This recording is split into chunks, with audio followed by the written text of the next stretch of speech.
Ayan na nga. At ito na nga.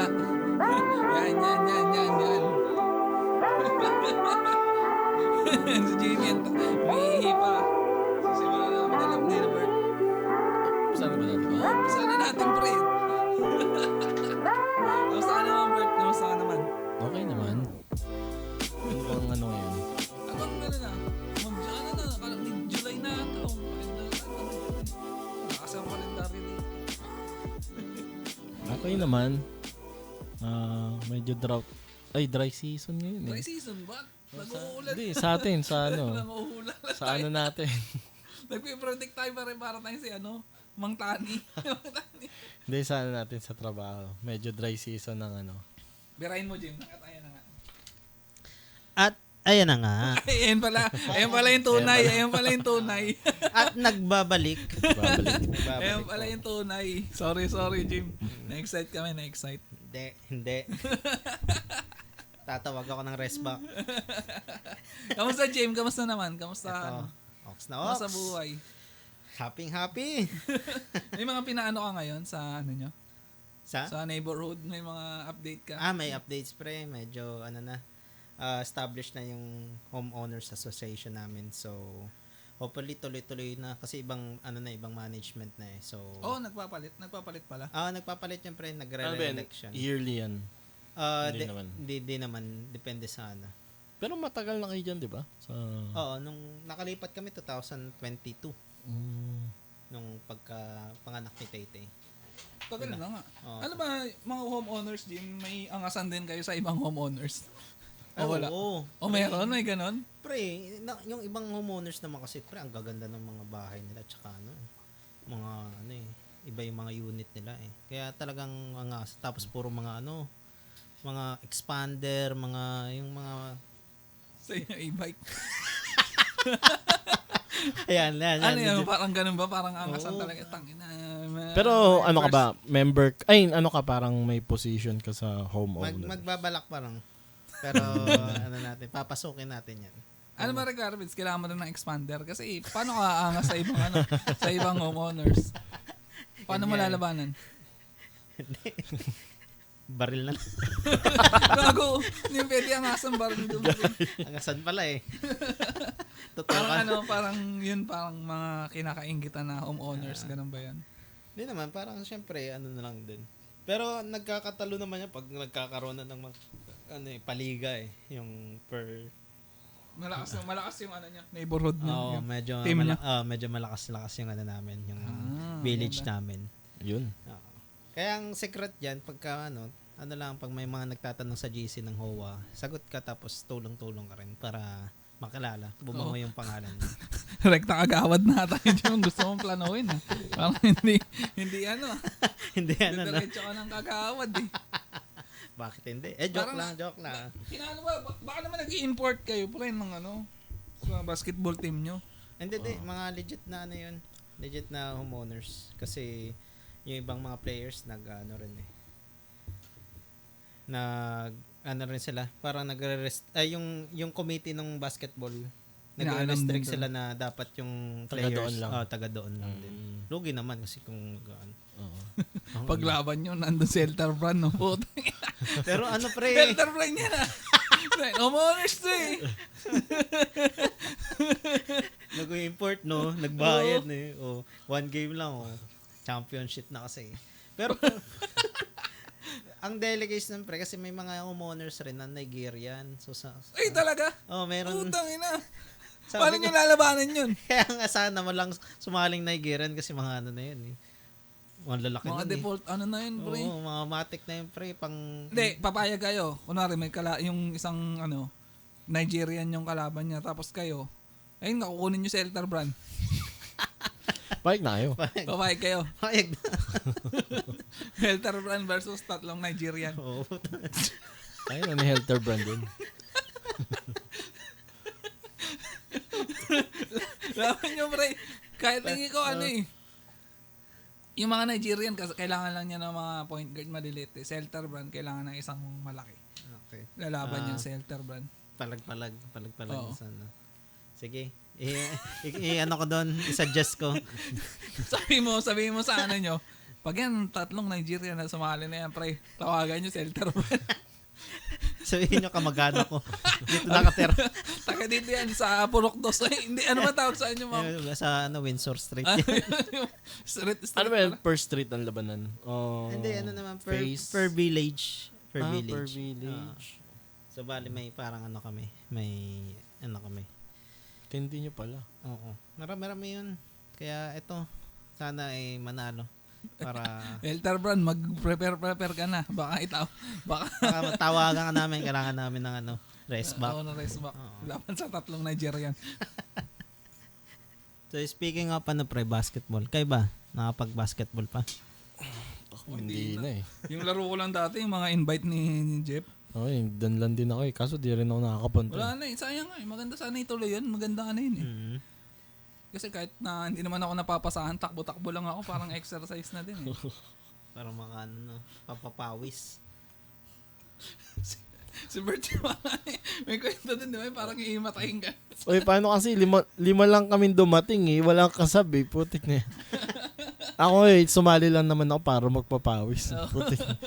Hindi naman ako Pero at least ngayon pre, bawing-bawi kasi dati di ba nung college. Hindi ka na. Wala kang playing Tampon-tampon. time, di ba? Ngayon. Hindi kasi ano eh, ibang storya yun. Ay, Dapat basta- andito yung mga tama. tama, Andito tama, yung tama, ano. tama, tama. Mga tunay. mga kasama natin doon. Para hindi ka lang mabash na solo. Dapat tama. Dapat tama. Mahirap mabash Sa ng kwento solo. niya yan, ikwento ni Jeff yan pag nakapag-guest sa pag nandito. i-guest natin yan. Kay Jepski. Kay Jepski. Tama. Siguro ano lang din pre, nung college kasi, pagod na siya mag-basketball. Tama, parang yun yun eh. Pag hindi mo mahanap, nandun sa court yun. Sa court. Yun na lang yung pahinga niya sa class.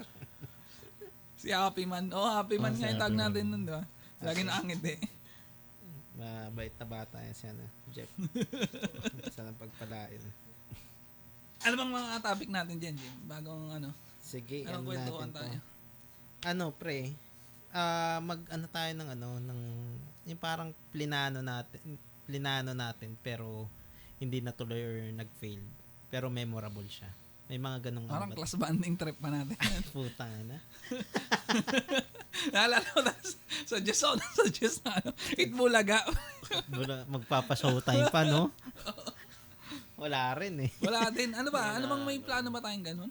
Hindi, may plano tayong ganun. Kaso wala lang. Star City! Hindi, na-implement dun eh. Nagawa natin pala. Kaya nga medyo ano nga yun sa atin kasi nagagawa yung ano. Hindi, Star City naman isa doon hindi nakasama. Hindi kasi pinayagan ng magulang. So, Hindi naman siya sa hindi pinayagan. Pre, wala lang magbabantay sa kapatid. oo. Naunahan lang siya. Natunugan. Natunugan ng buta dito. Tangin na nagpadali. Kitang-kita namin yun. Tumakas bigla yung kapatid eh. Goodbye! Planado na lahat. Yun lang ang mahirap kasi tayo, yung time natin, wala tayong mas batang kapatid din. I mean, mga baby, alagain na kapatid eh. Kaya free to go tayo lagi nun eh. Tama. Sariling buhay yung mga kapatid natin. Maliban lang kay Lom. Si Lom, malupit eh. Mga bata pa yung kapatid ni Iwanan eh. Putik. Yun yung disadvantage pag panganay ka, no?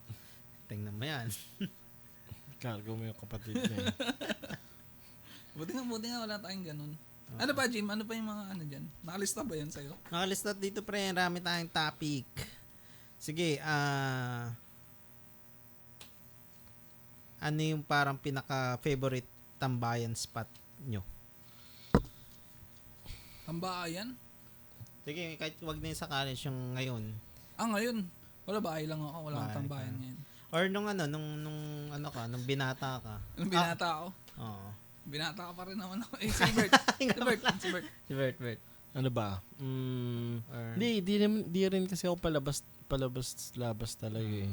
Talagang bahay lang din ako eh. Kapag kunyari nakakahiyaan, doon lang din naman ako nakakalabas. wala ka Bert. Kasi bikutan. Ako pre, yung pinaka-tambayan ko talaga nung high school at saka college. Sa ano pre? Sa Memorial Park. Oo. Oo, tambayan ng mga taga-Dalarama yun. Tayo na, no? Kasi doon rin yung labasan ng papuntang Fourth State at saka ng papuntang Peniches. So bali parang yun yung naging sanctuary ko nung mga panahon na Pinupuntaan mo rin yung puntod ni Rico yan. Ay, Rico yan, ni Cory Aquino. Ang dami mga artista doon. Yun nga lang, patay na siya. Pero ang ganda kasi doon, pre, kung ikaw, Bert, kung makadaan ka doon, ang ganda. Parang mga yung parang maiinggit ka sa mga patay kasi ang gaganda ng bahay. Mga musileo nila. Oh, mausoleo, pre. Meron nga doon yung malaking mausoleo talaga kanina yun. Hindi ko nga alam eh. Pero ang ganda, no, parang Greek na na mausoleo. Na rin yun, napipicture rin sa mga sa mga palabas eh. Pero ang ganda. Siguro yan. May akong tambayan dati, ang trip ko na tambayan ngayon mga coffee shop sana kasi 'di ba yung sa trabaho, pwede mo siya iuwi. So, yun sana yung plano ko. Lagi ko pinaplano yun. Mahanap ako ng magandang coffee shop. Doon ako para akong tunay doon. Para akong tunay. Mag-ano ako doon. Doon ako magtatrabaho. Pero plano pa rin. Hindi natutuloy. Tutupad yung pre. Magandang coffee shop doon sa bandang Tagaytay, pre. Layo po rin. Layo naman yung pupunta pa ako doon. Maganda yung mga hidden gems. Hidden gems, hidden cafe. Pangit din naman kasi kapag ang daming tao. Oo. Hindi ka rin makakapag-focus. Biglang nawawala. No? Hindi nagbabayad dati ng mga permit. Biglang nagsasara na sila eh. Parang bula eh, no? Ikaw, Bert, anong tambayan mo? Parang, yung tambayan nyo dati ni Joan. Madalas kami sa festival. Festival. Tapos, nung nag-aaral tayo, SMP Kutan. Kasi yun, pinakamalapit na mall talaga eh. Daming daming memories din sa SM Bikutan din. Maraming talaga memories. Libre nga ako nila Bert na kasama namin yan. Pag tini-third wheel namin yan si Jimmy. Tayo naman ganun. Pag ako third wheel, puta, walang pagkain, puta, ang dami ko ng kwento. Puta, wala akong Ito nga, ang malupit yan, kasama namin si Mark sa OJT. Hindi ko rin alam, pre. Saan ba si Mark nun? Ba't nahuto kayo ni Jimmy? Ako, hindi ko kayo nahuto. Ako, John, may utang tayo kay Mark. Kay Mark. Sensya na, Mark. May kasi ako, certain hour. Parang, pakainin niyo tong tao. Papaalala ko nga yung pag tayo sa Mang Inasal. Nag-ano tayo. Sarap ng kain ko doon, pre. Sulit. Sabi ko, thank you, Lord. Tama pa lang ko. Iba pa naman yung sarap pag libre. Pag libre mo na ako yung pagkain. Hindi, tsaka iba yung sarap ng Mang Inasal talaga dati. Nag-aaral tayo, di ba parang iba talaga sarap mag-only rice. May ba kayo nun? May theory. Yung unang serving ng kanin ng Mang Inasal, ang sarap niya, pero yung parang refill na, parang may something. Ay, hindi ko lang. Hindi pa namin na-explore. Hindi ko naman na-ano yun. Wala nga tayong Kasi yung sa akin, pre, yung unang refill, kuya, isa pa. Para dalawa na agad. Hinahalo mo. Oo, inaano ko na. Para hindi Pero parang iba nga ang texture ng yung pinakaunang kanin. Oo. Tapos yung pangalawa kasi parang iba na yung parang dikit masyado ng Oo. Malata na hilaw rin. Pag sinandok, sobrang laki na siya. Parang ayaw humiwalay ng kanin doon sa Galit na. Masarap dati, tapos unli pa yung chicken oil ngayon. Medyo nagbabawas sila ng chicken oil ngayon. Nagano sila. Yun din ang nakakaano talaga yung chicken oil. Pero, eto, ang isa sa pinakamasarap na menu ng Mang Inasal, yung palabok. Palabok. Dati pero ngayon hindi ko lang alam kung masarap pa rin ba. Parang okay pa rin naman. Sobrang sobrang top tier nun. Kung magmamang Inasal kayo, tikman nyo yung palabok nila. Sige, compare natin yung palabok nung Mang Inasal at saka nung Jollibee. Mang Inasal pre. Walang-wala yung sa Jollibee. Wala. Parang Promise. Sinasabi ko sa inyo, parang goods lang yung palabok ng Jollibee. Parang hindi nga siya yung parang yung minsan magpapalabok ka lang pag umay ka sa spaghetti. Kaso mas mahal yung palabok nila eh. Oo nga, ba't nga ganun yun? Tapos parang sotanghon pa yung no? Oo, pero yung sa Mang Inasal, the best. The best. Quality. Speaking of palabok, nagutom ako. Kakapababa mo lang. Kakain mo lang Hindi, naalala ko lang yung sa yung Ambers. Yan yung parang Ambers tawag.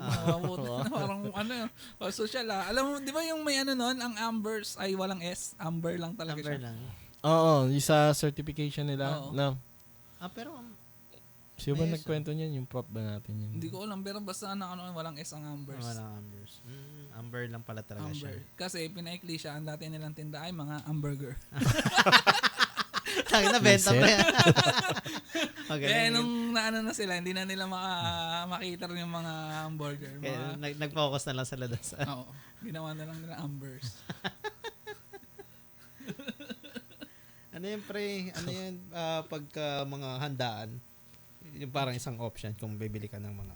No, kapag sa office. Oo, sa hindi office. nawawala yun. Hindi nawawala. No? Parang mating. Laging may Amber. may palabok na galing sa ano. Ano ang katapatan ng Amber sa ganyan? Yung pagkain sa office. Angel's Pizza, no? Yan. Oh, yan. Angel's Pizza. Tapos Gold Yun- Deluxe or Red Ribbon. Dati sa amin may mga Domino's pa eh. O Domino's, laban yun. Ano SNR, sa'yo? SNR. Ano? Ha? Ano sabi mo kanina? Yung mga cakes, yung mga ano. Walang ganun. Walang kumukuha ng ganun. Ay, hindi ba nagkikake sa ano? Hindi pag birthday, pero yung alam mo yung pakain lang sa office. Para ano. Oo. Man. Meron yung isa yung alam mo yung dating malaking pizza, yung malaking sobrang laki. Big guys. Ayun, yung big guys. no? Ay, laban din yun. Sa pang ano na tayo pagkain na. Pagkain na, mga office na, no? Parang ano na. Umaano na tayo. Panting building na kasi tayo ngayon. tama. So, kailangan natin i-promote yung camaraderie. Yan. Masarap nga ulit mag-ano eh. Wala tayong ano ngayon, wala tayong bonding trip ngayon, no? Mga classmate. Diba, nagkakaanak na kasi, nabibisi na eh. Nabibisi na. Isa ba sa ano yun? Isa ba sa reason? Oo. Yun ano. Tsaka kasi minsan kapag kunyari may anak ka na, may bata kang kasama. Minsan may, hindi naman hindi sa hassle, parang mahirap lang kasi syempre Hindi. Sige. Hindi kasi parang kailangan mo bantayan yung anak mo ng ano eh. Parang hindi ka makaano din eh. Parang ikaw na yung mahiya eh. ayaw mo din maka-istorbo yung anak mo sa ano eh. yun. Pero syempre, may ibang tao din naman kasi na parang low tolerance sa ganun eh. Yung parang tawag dito. Hindi sila maano sa bata, di ba? May mga ganun tao din kasi. Oo. Hindi sila friendly. Pero buti nga okay yung ano nila eh. Yun lang. Going back.